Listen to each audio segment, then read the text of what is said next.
Medical instructor from RPMS Pastara Karnal. आज की YouTube video का टॉपिक है types of IV fluids.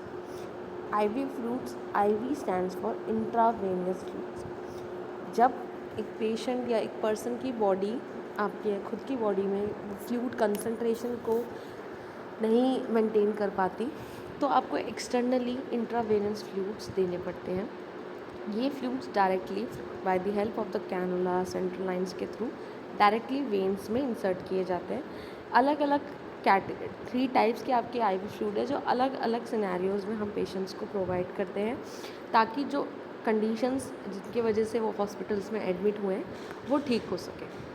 First of all हम डिस्कस करेंगे आइसोटोनिक फ्लूइड्स। टोन बेसिकली यहाँ पे स्टैंड्स करता है osmolarity of the fluid. Isotonic fluids वो फ्लूइड्स होते हैं जिनकी ऑस्मोलैरिटी हमारे ब्लड के बिल्कुल सिमिलर होती है। Means osmolarity stands for the solute concentration in the solvent. Solute जैसे कि आपकी इलेक्ट्रोलाइट्स की क्या कंसंट्रेशन है आपके फ्लूइड में।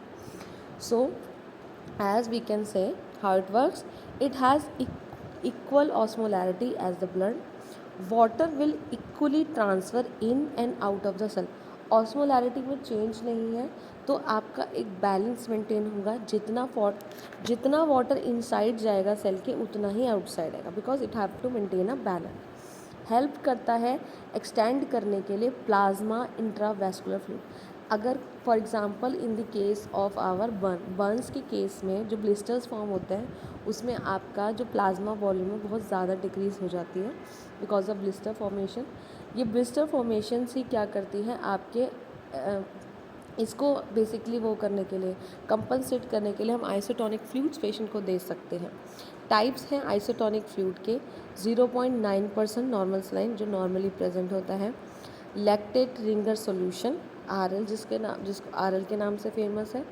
नेक्स्ट आता है 5% डेक्सट्रोज इन वाटर। 5% जो डेक्सट्रोज होता है वो भी एक आइसोटोनिक फ्लूइड है। स्टार्ट ये कैसे होता है, स्टार्ट तो करता है एज आइसोटोनिक, बट रिस्क क्या है, it can turns into hypotonic fluids. Risk क्या है, फ्लूइड ओवरलोड। अगर आपने कंट्रोल्ड अमाउंट में या मॉनिटरिंग नहीं करी फ्लूइड्स एडमिनिस्ट्रेशन की तो क्या हो सकता है, फ्लूइड ओवरलोड हो सकता है। अगर नॉर्मल सलाइन की वजह से 0.9%, RL की वजह से क्या होगा, ये किन किन पेशेंट्स के लिए नहीं होता, जैसे कि जिन पेशेंट्स को लीवर डिसीज़ है, क्योंकि उन पेशेंट्स के लीवर डिसीज़ जिनको है, जैसे लीवर सिरोसिस या लीवर डैमेज है, तो वो पेशेंट्स क्या दिक्कत होती है, ये लैक्टेट को बाइकार्ब में कन्वर्ट नहीं कर सकते, तो ये क्या करेगा, लैक्टेट आफ्टर साइड इफ़ेक्ट्स देगा। और D5 में डेक्स्ट्रो 5% में इशू है कि ये ग्लूकोज लेवल्स को सडनली अप करता है। नेक्स्ट हम डिस्कस करते हैं हाइपोटोनिक फ्लूइड्स।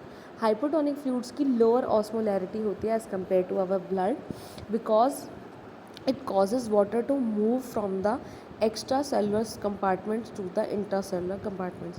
हाइपोटोनिक की वजह से ये क्या करेगा, एक्स्ट्रा सेलुलर कंपार्टमेंट से फ्लूइड को निकालेगा इंट्रासेलुलर में। इसके टाइप्स हैं 0.45% सलाइन, 9% की हाफ कंसनट्रेशन किस में आ जाएगी, हाइपोटोनिक में। 0.225% सलाइन जो बच्चों में मेनली यूज़ होता है, 0.33% saline, 5% dextrose in water same है, तो डेक्सट्रोज 5% का it starts to be isotonic but convert to hypotonic. Risk क्या है, सेल्स की स्वेलिंग्स, इतना ज़्यादा फ्लूइड इनसाइड जाने के वजह से, एक्स्ट्रा सेलुलर से इंट्रासेलुलर में शिफ्ट होने की वजह से, सेल की बहुत ज़्यादा स्वेलिंग की वजह से सेल्स आपके रप्चर हो सकते हैं। नेक्स्ट आते हैं आपके हाइपरटोनिक फ्लूइड्स। हाइपरटोनिक फ्लूइड की ऑस्मोलैरिटी ब्लड की कंपैरिजन में ज़्यादा होती है।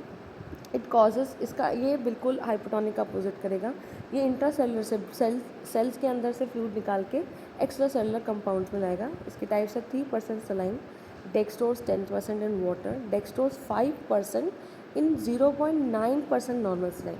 डेक्सट्रोज 3% सलाइन समझ आ गया, डेक्सट्रोज 10% नाम में ही पता लग रहा है हाइपोटोनिक है क्योंकि डेक्सट्रोज की कंसनट्रेशन ज़्यादा है। बट डेक्सट्रोज 5% वाटर में तो आपका आइसोटोनिक एंड हाइपोटोनिक है, बट 5% नॉर्मल सलाइन में 0.95 नॉर्मल सलाइन में ये हाइपोटोनिक है। या डेक्सट्रोज 5% 0.45 नॉर्मल सलाइन में भी हाइपरटोनिक है। इनकी वजह से क्या होगा, रिस्क क्या है कि सेल डिहाइड्रेशन में जाने की वजह से श्रिंकेज क्रिएट हो जाएगी। So now I will end this YouTube video है। Please like, share and subscribe our YouTube channel. Hope you like the video. Hit the bell icon. Thank you so much for watching.